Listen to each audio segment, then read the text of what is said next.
Un événement d'une grande importance pour les traders du UR est prévu pour vendredi le 21 août. Donc, ne manquez pas ce calendrier économique pour apprendre plus. Je m'appelle Louise Macaulay. La confiance des consommateurs GFK de l'Allemagne pour août est la première publication et elle va paraître à 6 heures du matin. L'indice a connu peu de changements en août, comme les attentes croissantes de revenus ont été atténuées par la baisse des attentes économiques et la baisse de la volonté d'acheter.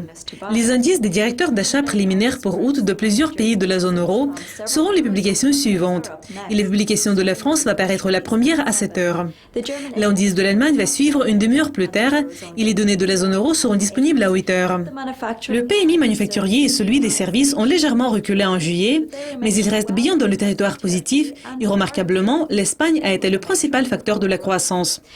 Les emprunts nets du secteur public du Royaume-Uni pour juillet vont paraître à 8h30. Le déficit budgétaire a légèrement progressé en juin, mais c'était toujours le plus bas niveau pour ce mois en 7 ans.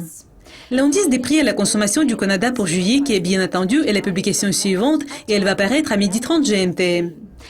En juin, l'inflation du Canada a suivi le même modèle qu'ailleurs, c'est-à-dire la baisse des prix de l'énergie a poussé le chiffre total plus bas.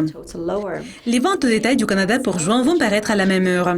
Les ventes au détail ont rebondi en mai et ont inversé un glissement de 0,5% enregistré au cours du mois précédent. Le PMI manufacturier préliminaire des États-Unis pour août va suivre à 14h moins le quart.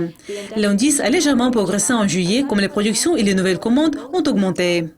Et la dernière publication va paraître à 14h et c'est celle de la confiance des consommateurs préliminaires de la zone euro pour août.